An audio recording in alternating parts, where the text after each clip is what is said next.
Vamos con la mesa 2, casos de éxito y tecnologías disruptivas. Así tiene un nombre de película. Os presento a Gonzalo Pellejero de TechFriendly, a Ignacio Herrero de Ahora Freeware, que viene a hablarnos un poquito de FlexiGo, de un producto también. No, venía a hablar de otras cosas. También. Y de Javier Ferrer de WeTrack. Y como he dicho anteriormente, como vosotros, espero que os conozcáis más a vosotros mismos que yo, mejor os presentáis cada uno un minutito y el por qué estáis invitados a esta mesa y a este evento.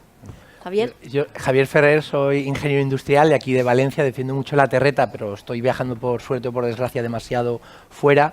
WeTrack somos una empresa de carácter tecnológico, de Wireless Tracking Communication.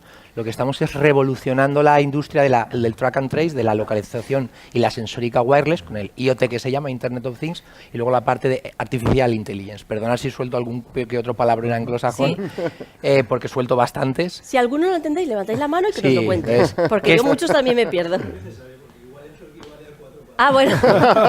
Claro, entonces, ¿qué hacemos? Pues ayudamos a las industrias, sobre todo de automoción, pero también alimentación, a aquellos sectores que realmente sean, en inglés, perdón, early adopters, con ganas realmente de adoptar este tipo de tecnologías, porque les generamos ahorros insultantemente grandes. 20 millones en 6 meses, 1 millón en un mes, es decir, ahorros muy grandes con inversiones muy pequeñitas. Al final es personas, tecnología, una serie de procesos que han dicho antes, o sea que eso es un poco lo que hacemos. Me ha encantado lo de ahorros insultantes. Sí, sí, sí.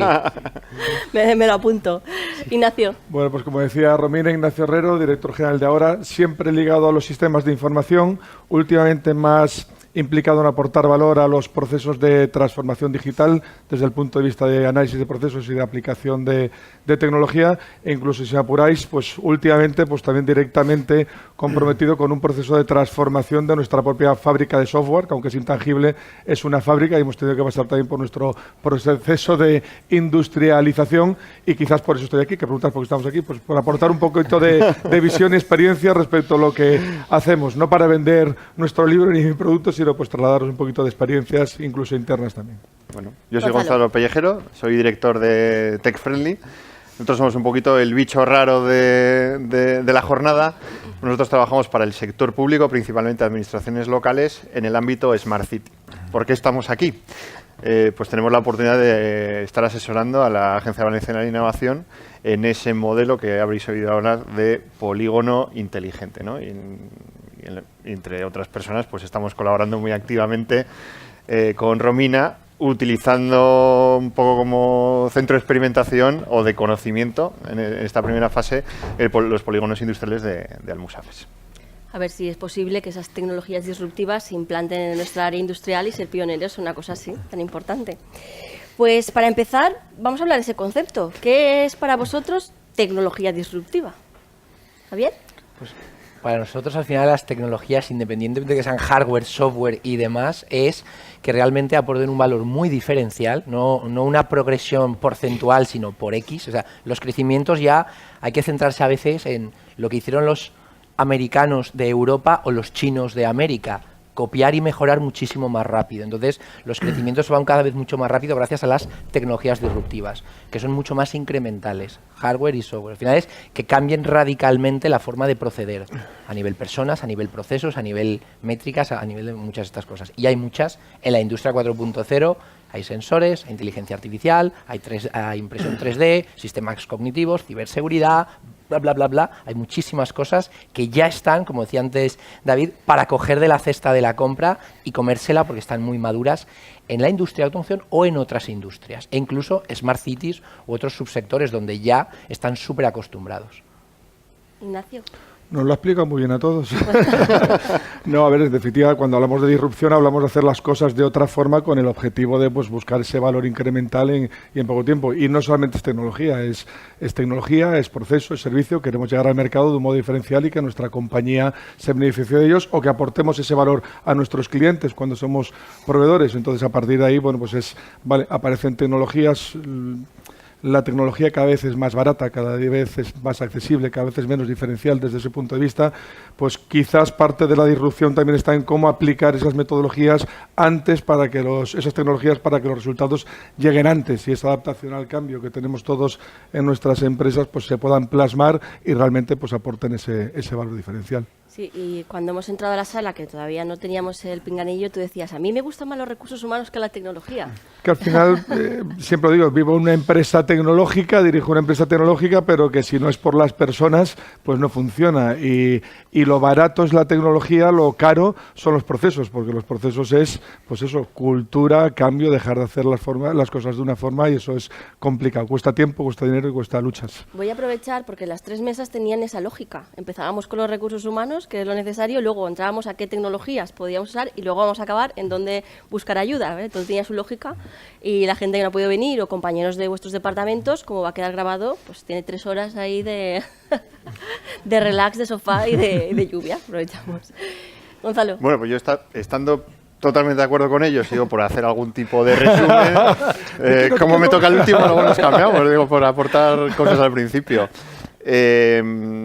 Yo digo, a mí me gusta resumirlo al revés, o sea, porque ahora estamos inundados de tecnología, yo creo que nunca, bueno, en la historia, claro, cada vez hay más, o sea, hay miles de tecnologías, miles de software, de hardware, o sea, esto es inmenso, o sea, podríamos llenar por los logotipos de todas las empresas en el mundo que trabajan solamente en Industria 4.0, que es ese término tan amplio, y no llegaríamos. A mí me gusta más hablar del uso disruptivo que podemos hacer de las tecnologías que tenemos a nuestro alcance. Y además también me gusta resumir todo este mundo en una pregunta, en 2 frases. Eso es, ¿cómo respondemos a nuestros retos buscando nuevas respuestas, pero también haciendo preguntas diferentes? Preguntas nuevas, y cómo utilizamos la tecnología, ¿vale? O sea, voy a poner un ejemplo también del otro día de un caso de Almusafes, y hablando también de áreas industriales. No es lo mismo decir cómo consigo más accesos al polígono industrial, cuando realmente la pregunta que me tengo que hacer es cómo consigo que las personas lleguen a tiempo a trabajar al polígono industrial y sin que se tiren una hora en un atasco. La pregunta es diferente, ¿vale? Digo, lo pongo como ejemplo práctico. Incidiendo en eso, al final yo creo que lo que se busca es tecnología y resultados, pero que lo importante son los resultados. La tecnología quizás se va trivializando, hay diferentes marcas, pero es que ni siquiera ya las marcas te aseguran nada, porque están saliendo continuamente nuevos modelos, entonces quizás va focalizado todo mucho más, pues eso, a cómo aplicas para conseguir resultado y qué es lo que se mide. Los nuevos modelos, o sea, que es a lo que vamos. Los modelos iban cambiando y surgirán cosas, ¿no? Lo que para uno puede ser perfecto, para otro pues no es tan útil. También. Pues sigo ahí relacionado con esto, con la siguiente pregunta, y quería preguntaros cuáles son los frenos que vosotros veis en el mercado para la implantación de estas cosas de tecnología y uso de tecnologías disruptivas, y pensemos en 3 puntos de vista. Los recursos humanos ya hemos hablado mucho, pero un poquito también, procesos, ¿vale? Y los recursos, porque en las reuniones que hemos tenido, la economía, las inversiones, ¿está siendo un freno para esto o no es lo más importante? Si queréis empezar por ahí. Venga. A ver, yo creo que la parte económica no es un freno hoy en día, porque la tecnología, también es cierto que cada año que pasa es más barata. O sea, hoy en día eso no es una limitación. Yo creo que la limitación, una vez más, está en las personas y en la capacidad de una organización de absorber todo eso, porque el desconocimiento en general es absoluto. Y el poder estar al día de todo lo que surge, eso, o sea, vamos a llamarle vigilancia tecnológica, eso es complicado. Entonces, probablemente en una empresa muy grande puedes dedicar recursos o personas para hacerlo. En una pequeña, en la que haya una micropyme, pues que una persona esté pensando permanentemente en eso y no en vender o en producir un producto o un servicio, pues es una limitación muy importante. Bueno, ahora no tenemos aquí una persona que estará en la siguiente mesa, porque se puede hacer internamente. Una gran empresa sí que podría a lo mejor hacer vigilancia competitiva, pero si no, hay empresas que se dedican exclusivamente a esto. No sé si vosotros también lleváis algo por ahí, pero... Nosotros, nuestro caso es que nosotros trabajamos en red con otras empresas y nos realimentamos tanto comercial como tecnológicamente. O sea que tenemos empresas que nos nutren de productos y servicios tecnológicos, pero nosotros también les ayudamos a enfocar hacia dónde tiene que ir eso en el mercado. O sea, es una simbiosis, ¿no? Hablamos de simbiosis industrial, pues nosotros hacemos simbiosis también con empresas. Ignacio. Por tratar de aportar otro punto de vista, pues si no vamos a estar demasiado de acuerdo, os cuento un poco nuestra experiencia en directo respecto a esos frenos, que podrían ser recursos económicos. Nunca creo que sea eso, porque además cuando buscas un valor, pues al final eso pasa a un segundo plano. Pero nosotros que hemos hecho internamente eso, hemos tardado 2 años de ser una compañía fabricante de software, y no nos engañemos, fabricante de software artesano, como hemos sido casi todos los fabricantes de software, más o menos procedimentados, más o menos bajo unas directrices normativas, pero artesanos, a industrializar la compañía. Eso cambia radicalmente el concepto cultural de toda tu gente, porque lo que hacían personas van a pasar a hacerlo máquinas, y lo que hacían personas de una forma lo van a tener que hacer de otra. Antes a un programador no le dijeses, oye, aparte de programar tienes que documentar. No, yo soy programador y me viene un análisis. O, perdona, ahora tienes que programar de otra forma porque hay que programar unas cosas que se llaman test para que luego el software que entregas asegure la calidad en un futuro, y estamos duplicando tu trabajo. Ostras, y eso es complicadísimo. Y os doy un dato.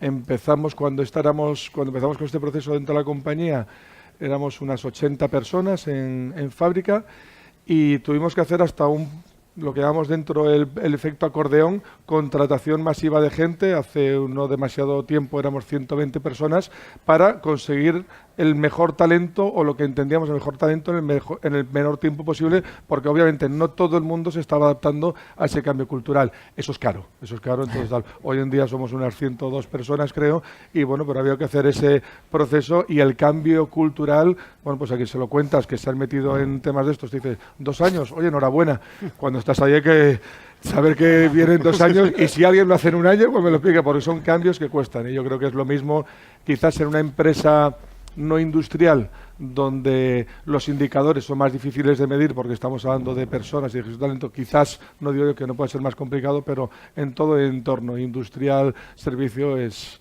el principal freno, es esa cultura, esas personas y tal, sin duda. Así lo viví yo en primera persona, por lo menos, y todavía seguimos en evolución. Esto, que una vez que empiezas ese camino ya no paras.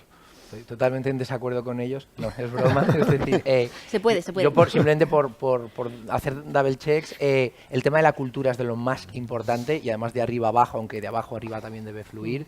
El tema del presupuesto va a depender del tamaño de la estrategia de la empresa, pero sí que es cierto que estas fiestas se pagan solas. Al final, con la filosofía que ha explicado antes David y otras, es relativamente rápido y rentable probar, o que te demuestren, luego lo pruebas, luego haces un piloto y luego un scale-up, un rollout, o como lo quieras llamar.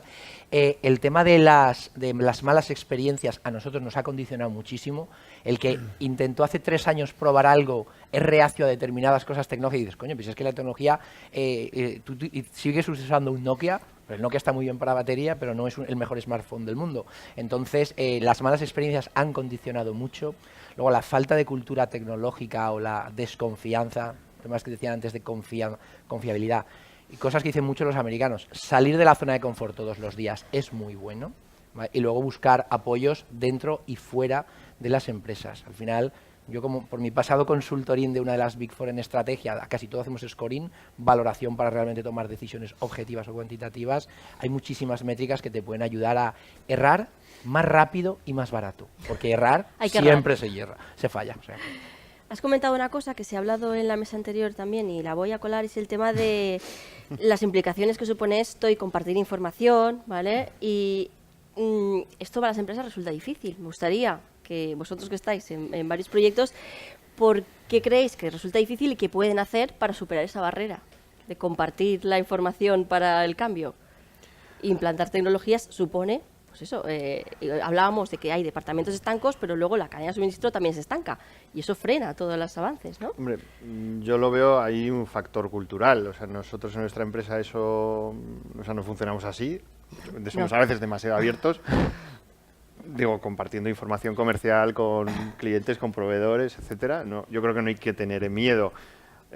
Claro, también hay que saber distinguir si te coges a la Ford y le pasas a la competencia los planos del nuevo Mondeo. Sí, estamos hablando más de automoción. Claro, me refiero, pero una cosa es tu producto y otra cosa es saber otro tipo de datos que puedan ser interesantes para el bien común. Y ya si le vamos al campo, por ejemplo, de las áreas industriales, que eso es uno de los temas que hablábamos, que es interesante saber qué actividad desarrolla, por ejemplo, una empresa para predecir riesgos en una área industrial. Riesgos, oye, ¿qué pasa si se produce una avenida del arroyo, o que puede haber pasado estos días en algún polígono que se me inunda?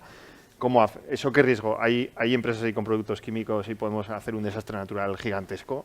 O sea, eso no se sabe hoy en día. O se podría, pero es difícil, ¿no? Entonces, esa información se puede compartir o no. Bueno, pues es sensible para la empresa, pero también es sensible para el gobierno local que le toca lidiar o al gobierno regional que le toca lidiar con un desastre, ¿no? Por poner un ejemplo práctico. Pues igual están hablando de automoción, pero bueno, tenéis en este caso, y queríamos preguntarle a Ignacio por un caso de éxito, ¿no?, de su empresa en el sector de alimentación, con cadena de suministro también. Si quieres nos cuentas un poquito. Bueno, a ver si podemos hablar de eso, lo que sea, pero en definitiva cuando hablabas de todo esto de compartir información, te ha salido la palabra estancos, departamentos, y en definitiva yo creo que hay que huir de eso, y fíjate, y está bien el sector de automoción porque durante mucho tiempo las empresas nos hemos ligado a modelos de gestión que precisamente salió en la gran industria manufacturera y con forma de gestionar, porque vienen de los 50, de los 60, los Kaizen, los Lean, yo ya me pierdo con eso, y hoy en día los líderes de la industria no son grandes empresas manufactureras, son empresas tecnológicas. En las empresas tecnológicas eso ha muerto, es decir, las empresas tecnológicas abanderan la agilidad, el fuera departamentos, fuera nichos, que todo fluya, ir a estructuras ágiles, y eso es complicado porque ese es el riesgo. O sea, yo creo que la información tiene que fluir ya no solo cara al cliente o al proveedor, internamente, es decir, para que podamos evolucionar y cambiar como compañía. Y en estructuras muy líquidas, muy tal, esto nos podemos adornar tanto como queramos. Lo complicado es hacer llegar qué información a quién, porque la información debe llegar si tú quieres alinear visión con el plan de acción. Y si el director general piensa algo, se lo cuenta el director financiero y nos quedamos ahí, pero el responsable de la línea de no sé cuántos que está en Marruecos no lo sabe, no va a ir alineado con todo eso que has pensado. La información tiene que ir. Ahora, hay que medir, porque obviamente si a lo mejor trasladas a toda la organización que te acaban de eliminar, que acaban de cancelar la línea de descuento o la póliza de crédito de 4 millones de euros, igual tienes una fuga de talento porque dicen, espera que quebramos. Pero sí que la información es importantísima para todos estos procesos de mejora, y quizás es buscar eso, el equilibrio de qué tipo de información a quién. Pero las estructuras tienen que ser ágiles. Yo ahí un poco complementando todo esto que se comenta, varias frases alguna un poco menos políticamente correcta, como es atrevida es la ignorancia. Por desgracia la gente no es del todo consciente de lo fácil que es encriptar, proteger el dato para que no sea público o que realmente no está. Recordemos que en la industria estamos hablando de transacciones operativas, no estamos hablando de transacciones económicas, no estamos hablando del tech health, es decir, de temas mucho más humanos que otros sectores, es decir, son transacciones básicas. Y luego hay una gran diferencia entre dato e información. El dato son ceros y unos, encriptados o sin encriptar, troceados o sin trocear, pero la información ya es donde está el valor. Entonces, hay tantas formas de agilizar todo esto que no seamos excesivamente ignorantes, por favor, o nos quedaremos a la cola. Y otra analogía relativamente importante es, antiguamente el pez grande se comía al pez pequeño, hoy en día el pez rápido se come al pez lento. Conclusión, o volamos o somos guepardos, no gacelas porque se las comen, un guepardo sí come, pero va rápido. O somos rápidos y nos dejamos las tonterías de los celos, los temores, las competencias, o de verdad que nos adelantan por todos los lados. Yo quería preguntarte ya y por tu empresa, porque efectivamente, pues bueno, WeTrack se considera una startup, ¿no? Seremos durante toda nuestra vida una startup. Una startup es un idioma o una forma de ver la vida a nivel cultural. Es decir, es el ADN. Igual que los Googles son Googlers, independientemente seas muy grande o muy pequeño, está en el ADN de cómo. Como en España, una startup es club de amiguetes que monta algo a ver si la peta. Y si puede, gana dinero. En Estados Unidos es base tecnológica, alto crecimiento y alto potencial. Vale, entonces es una startup americana. Nosotros somos, en ese sentido, un poquito. Somos Corenflames de la Terreta. Pero del 1 por 1000 que triunfa, porque si no... Sí, hay muchos que por desgracia. Pero bueno, si vas con un poquito de criterio y racionalidad, al final es cuestión de aportar valor a tu cliente. Entonces sí que es cierto que no nos va del todo mal, porque en poquito tiempo, 15 países, 250 plantas del mundo y creciendo, vamos a abrir en Midlands, o sea, en la parte del Reino Unido, en la parte de Bavaria, Reino Unido antes del Brexit, porque el gobierno británico está un poco asustado con eso, pero es decir, y al final es porque el ADN o la forma de pensar, la misión fundacional, pero de todo el talento del equipo, todos remamos en la misma dirección. Vale, y ahora cuéntanos vuestra tecnología, porque la consideramos disruptiva, por eso estás aquí. Bueno, gracias. Al final tampoco hemos intentado hacer las cosas un poquito diferente que el resto. Tampoco pretendo vender nada de tecnología, por lo tanto, ahora en este foro, pero ¿qué hacemos? Hemos creado 2 subtecnologías, IoT sensórica, localizadores y sensores wireless, para crear datos antes incapaces de ser creados, o de localización o de telemetría, para que tú puedas evitar que pares la línea de automoción de motores haciendo una telemetría wireless de la temperatura o de otra variable, pero lo más crítico, la telemetría es relativamente fácil con todos los idiomas que hay. De LoRa, Sigfox, Machine to Machine, distintos idiomas. Pero cuando ya te vas al tracking la cosa cambia un poco. Geolocalizar palets, coches o elementos supercríticos, EPIs, personas, materiales, antes era carísimo o inviable. Nosotros hemos cambiado eso. Hacemos las cosas que se localicen de una manera buena, bonita, rápida y barata. La barata la quito porque no es sexy, digo competitiva, ¿vale? Pero que al final que el ROI o el payback sea relativamente rápido. Y gracias a eso traqueas cualquier cosa. Cualquier cosa es cualquier cosa. Un coche, como estamos haciendo en bastantes OEMs, como palets, tooling, racks, personas. Ahora en entornos agresivos portuarios o de entornos ATEX nos han pedido para el tema de las subcontratas, es decir, localizar y medir. Y luego cuando le metes un poquito de inteligencia artificial, que para nosotros la inteligencia artificial no es súper avanzada, es llevar una regla de negocio estándar a que un usuario se sienta partícipe del sistema, la ponga en la plataforma y luego el ML, el Machine Learning, te ayuda a que ese dato lo clusterices, lo estires un poquito, que al final lo conviertas en información de ahorro. Vamos a cogerle la palabrita, Gonzalo, ¿vale? Que yo la tenía aquí preparada para ti, el Machine Learning. ¿Qué es Machine Learning? Te la paso, la pelota. Voy a hacer a ver si consigo hacer una definición un poco técnica, ¿no? Es un subámbito de la inteligencia artificial que lo que hace es aplicar algoritmos a datos para obtener nueva información, ¿vale? Esto que es un palabra y lo de los algoritmos, pues los algoritmos existen desde que existen las matemáticas, ¿no? Y algunos, los que habitualmente se usan, que tú has dicho clusterizar y tal, los tradicionales, pues se han inventado en los años 70, o sea, eso ya está inventado. La única diferencia es que ahora las máquinas son capaces de procesar grandes cantidades de datos en un microsegundo. Entonces, si tú lo utilizas en fabricación, que probablemente una máquina tiene que tomar una decisión en un segundo, ahora lo puedes hacer. Hace 15 años no, ahora sí. Y también porque la forma en la que se procesan los datos ya no es todo secuencial, sino que ahora tienes capacidad de procesamiento distribuido y tal.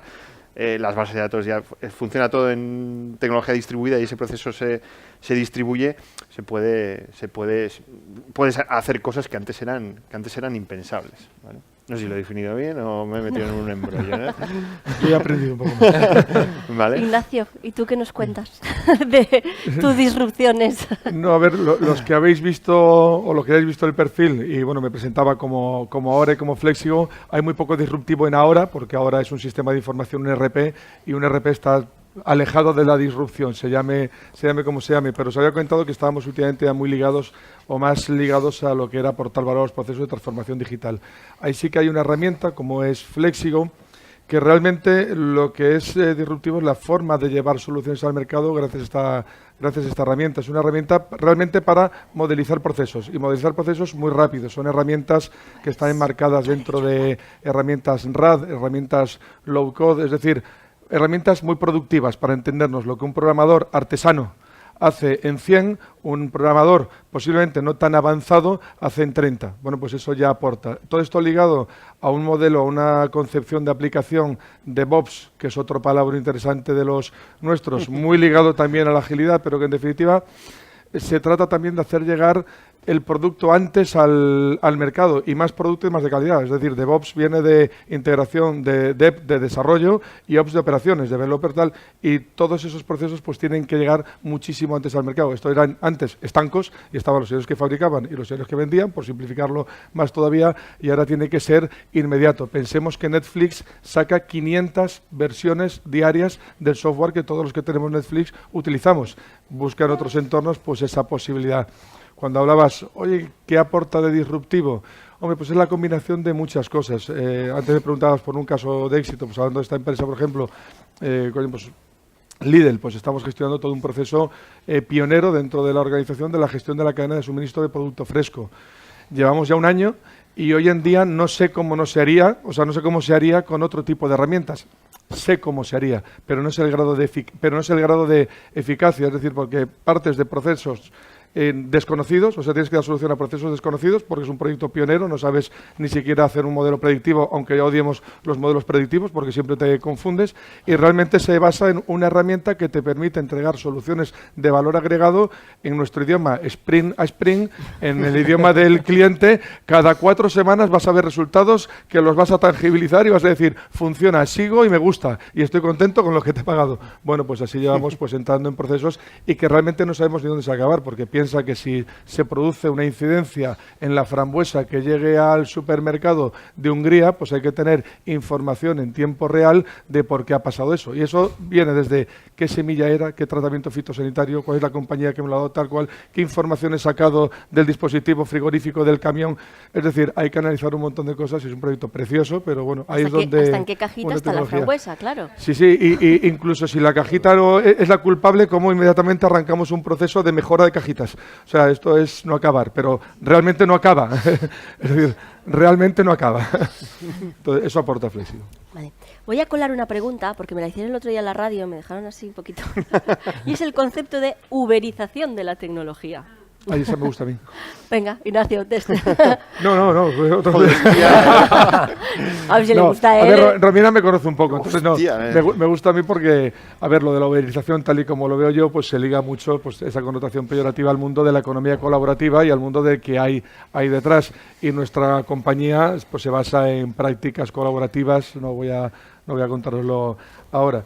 Pero en definitiva, todos estos modelos, es decir, parten de algo básico que son las prácticas colaborativas que tenemos él y yo, y nadie puede impedir que yo te deje mi casa para venir un día o te deje una habitación. Pero desde ese modelo de prácticas colaborativas que dan un paso al consumo colaborativo aparecen compañías que no son compañías colaborativas tal y como yo lo veo, son oportunistas colaborativos, porque al final lo que desarrolla es un modelo de plataforma, un modelo agregado en el cual socializamos nuestros bienes y ellos pues se llevan una parte importante.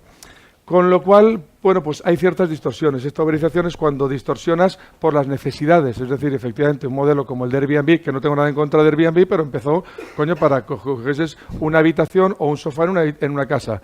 Ahora que se ha convertido en el principal centro de turismo vacacional por días, y supongo que hasta alguno de los fondos que ha metido 1.500 millones de dólares en Airbnb tendrán intereses inmobiliarios detrás, porque esto es la máquina de hacer dinero. Es decir, hay muchas cosas. No creo que en nuestro sector haya precarización desde el punto de vista de los recursos humanos.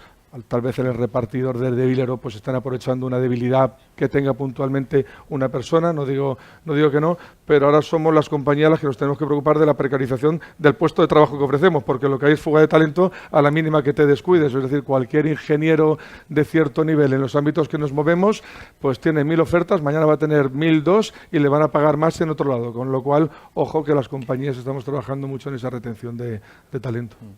Javi, Gonzalo, ¿quién quiere coger? Yo iba a decir una cosa, que más de uberización, yo creo que es el proceso de transformación de consumidor en proveedor de datos. Y esa es la diferencia y lo que cambia ahora en las reglas de juego. O sea, dejamos de ser consumidores para proveer de datos a un tercero que los explota y sin darnos cuenta, además. Y ya sin hablar de la precarización, que ese es otro, de un Uber, que ese es otro problema. Pero yo, aparte de ese concepto de uberización, yo quería añadir ese, que nos estamos transformando en suministradores de datos para terceros. Lo mismo que Netflix utiliza nuestros datos para saber lo que le puedo proponer a mi compañero de las pelis que le van a gustar, porque también se basa, porque tenemos gustos parecidos, y entonces hay un sistema de recomendación que funciona, hace magia, y encima casi acierta casi siempre. No, porque fíjate, es que Airbnb sabe dónde viajamos, dónde nos gusta más, dónde nos quedamos más, en qué tipo de casas, o sea, y tiene esa información, se la damos gratis, que ese es el modelo agregador, que es que haces negocio con lo que tal, pero encima te están proveyendo de muchísima más información, como dices tú, pues eso es brutal. Brutal. Yo ahí creo, también vuelvo un poco al tema ser un poco más positivo que negativo o temeroso. La diferencia de los modelos B2B o B2C, es decir, business to business o business to customer, con el cliente final o entre empresas, evidentemente GAFA tiene mucho poder. Google, Amazon, Facebook y Apple. Y luego todas estas de ahí. Muchísimo poder. Pero no nos autoengañemos. ¿Quién no tiene una cuenta de Google aquí? ¿Alguien se ha leído sus condiciones? Sí. Todos estamos pues serás el único. Por aprender.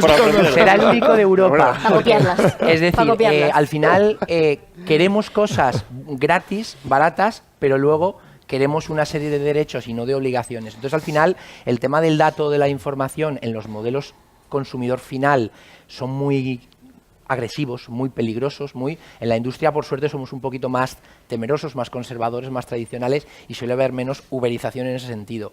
No obstante, al final, mientras no aportemos valor en los eslabones, todo, no solo en alimentación o en automoción, en todos. Al final, nosotros como usuarios de coches nos gustaría tener el coche gratis o casi gratis y mañana. Y si hoy es rojo y mañana amarillo, me gustaría.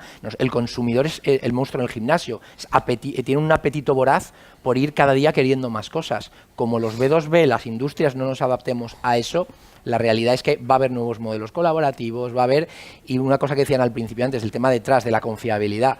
Pan para hoy, hambre para mañana. Como alguien hoy te la juegue, mañana no trabajarás con él. Entonces, combinando una serie de factores, estos conceptos de uberización u otros son peligrosos si te casas con el indebido, pero si te casas con el debido, al final, mientras aportes valor a tu cadena de valor, a tu cadena de suministro, no hay que tener tanto miedo, pero con un poquito de cautela.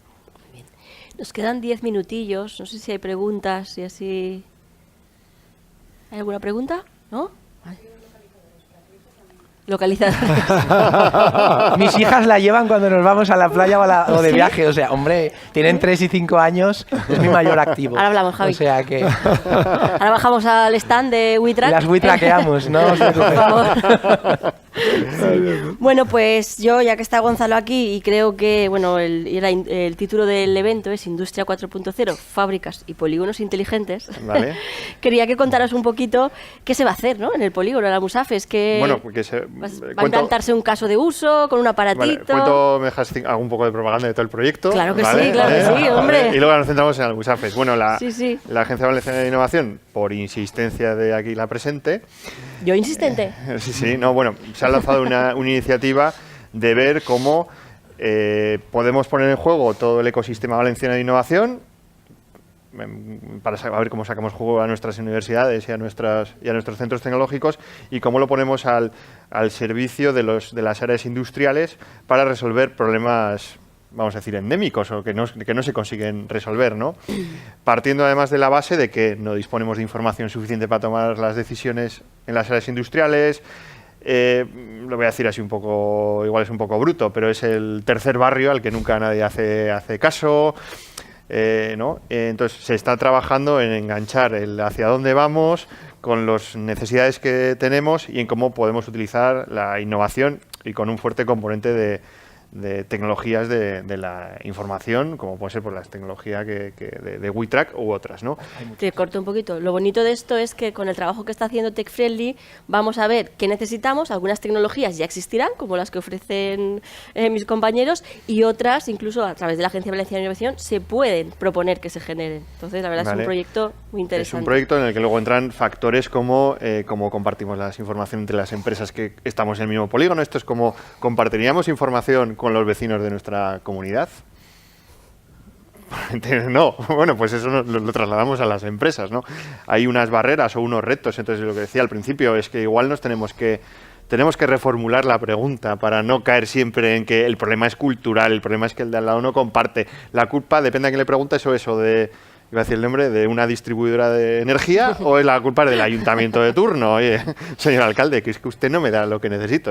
Pero es que igual tenemos que plantearnos, porque siempre nos enrocamos en que me resuelvan ese problema que a veces, como decía al principio, es que no necesito 7 rotondas más en Almusafes. Es que igual no se pueden pagar. Es que igual es que lo que necesito es que la gente llegue sin perder media hora en un atasco. Eso es lo que yo quiero. Y a ser posible que no tengan un accidente, porque a ver cómo cubro en 2 horas justo el tío, porque el que tiene accidente normalmente es el fundamental ese día en el trabajo. Eso es la ley de Murphy, ¿no? Y en el caso concreto de Almusafes, pues vamos a probar algunas tecnologías de plataforma Smart City aplicadas al polígono para dimensionar cuál es realmente la demanda de posible transporte o realmente cuál es cómo se mueven las personas dentro del polígono. Vamos a hacer un pequeño proyecto piloto para luego compartir y abrir datos para que centros tecnológicos o incluso el propio Ayuntamiento de Almusafes, que está iniciando un proyecto de movilidad urbana sostenible, una planificación, pues los puedan utilizar para tomar decisiones en base a datos de verdad. Sabemos que entran 2.000 personas a las 2 de la tarde y salen 2.000 personas del polígono, y que se produce un atasco, pero tampoco... Eso es lo que sabemos, no sabemos más. Entonces, ¿cómo tomo decisiones yo con eso? Pongo 7 rotondas y 8 accesos. Entonces ese día se me implantan otras 7 empresas de 2.000 tíos y me vuelve a pasar lo mismo. O sea, lo que queremos es cambiar ese modelo de pensar y tal. Y entonces haremos una pequeña demo, sencillito, pues simplemente para que no las empresas, porque algunas ya están con el piloto encendido, sino para que el conjunto de agentes que toman decisiones, desde los gestores de los parques hasta las administraciones públicas, la policía o la Generalitat, pues comprendan esto de qué va y se abra un poquito la mente, y que básicamente esto le daremos información y formación, capacitación, que es esa barrera, pero vamos a hacerlo con un ejemplo práctico para que la gente pueda ver, tocar de qué va esto. Pues gracias, Gonzalo. Vale. Yo lo que concluyo es que para que haya polígonos inteligentes y fábricas inteligentes tiene que haber gente inteligente. Entonces, doy las gracias. Vamos súper bien de tiempo, porque daban 3 minutillos por si hay alguna pregunta, pero si no aprovecharemos para ir al baño, para tomar un café, y empezamos con la tercera mesa y así acabamos en punto a las 2, porque me están llamando todo el rato de la directora de industria a ver si vamos con tiempo, que se creen que no, pero vamos a cerrar a las 2 en punto abajo, ¿vale? Muy bien. Pues nada, Pues muchas gracias. Ahora Venga, continuamos. Gracias.